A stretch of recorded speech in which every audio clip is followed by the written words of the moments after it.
And welcome back into the Bettor half hour. Fired up to bring back, if you saw yesterday's episode, Nigel Seely, owner of Premier Sports Plays, all the way from London, England, to talk Champions League. Nigel, great to have you back again, my friend. Good to see you 2 times in 2 days. Yeah, good to see you, Alex, mate. Fired up for Wednesday's matches. Can't wait. Some really good slates, some big teams of European football in action, and I can't wait. I've got some plays for you today. Oh, let's go. Okay, I want to start out talking a little PSG. They're going against Leipzig. This is a team and a club. I mean, I play FIFA, so this is a dream come true to have Mbappe, Neymar, and Messi on the same field and the same offense. But there seems to be a little bit of chemistry issues, at least out the gate. When you're looking at a team like this, at least as far as I'm concerned, not necessarily playing as much up to their potential as they could. How do you cap that, or do you take a completely new hat on when you're talking Champions League with these guys? Well, let's firstly remember, you're playing FIFA. You haven't got the egos in the dressing room. These guys are paying big bucks. They want to be the top man. All 3 of them are fighting themselves. All 3 of them will not speak to each other because one of them wants to be on the front cover of FIFA 2022. That's how bad they are. They all got big egos. And the manager has a big problem to be able to get these 3 players to gel. And on paper, they look one of the best front 3 and the best teams in European football and world football. But unfortunately, in soccer, it's not played on paper. It's played on grass. And that's the problem you've got here. We know we can sit at home and get the ultimate team, get the best players in the side, but they're not performing. And I think they're vulnerable tonight. I think that Leipzig may pull a shock off here. I really, really do. I think Leipzig are a side that are bottom of the league, who've got everything to play for, and PSG are a side that are struggling for form, beat at the weekend, no Mbappe, there is no Messi. That spells problems. And I think there is no confidence. The manager has already been linked with Manchester United. Tottenham have sacked their manager. Pochettino was a former manager, maybe linked that. I think he might not get that job. But all is not well on PSG, and all money talks. Money sometimes isn't the root to... the root to all evil is not the root to the problems.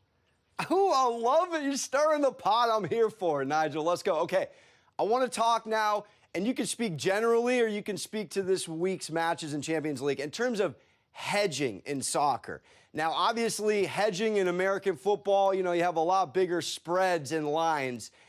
Talk a little bit about when it's appropriate to hedge, if at ever, and we could take this weekend slate as well.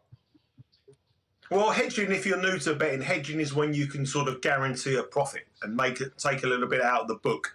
The thing is, my philosophy with hedging is hedges are for gardens.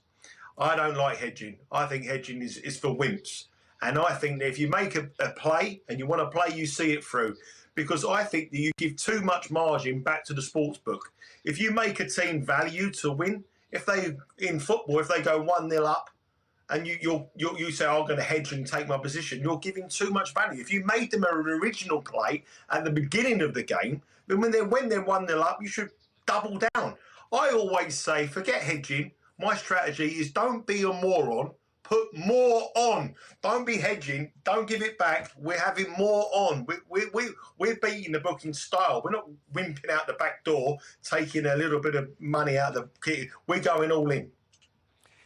I love it. I'm putting that in my back pocket. Hedging is for gardens only. You gotta love it. Give me some more English lingo while we're at it. Okay, speaking of tomorrow's slate, do you have a parlay for me, if at all?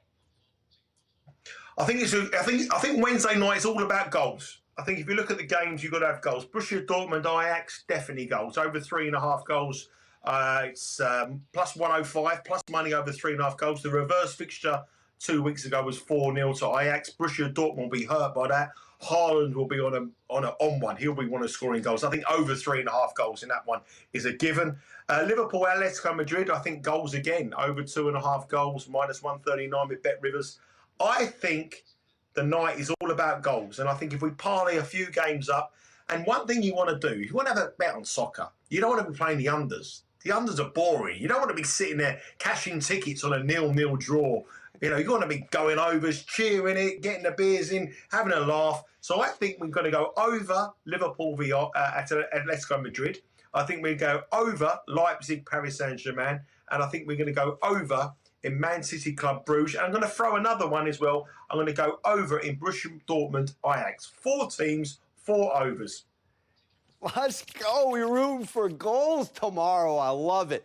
Okay, can you talk about when to draw? And I'm making sure I don't call it a tie. I know, we want to respect the vocabulary here, a draw. And that actually almost always is 2 times your money, if not more. And then there is something called a draw no bet, I believe, if I'm speaking correctly, in terms of where you could take a club, and if it's a draw, you get your money back. Anything on that note, generally, or if you want to use a specific example for tomorrow? You know what, Alex, I love that drawn to no bet market. I think it's one of the best markets. And up until about 3 years ago, it wasn't really offered to American bettors, but it's now being offered. It's a great market because if you don't actually want to bet the favourite, or you think the favourites are vulnerable, you can get the outsider and the draw with the hedge with your money back. I absolutely love it. With regards to the draw itself, the draw usually is around about plus 350.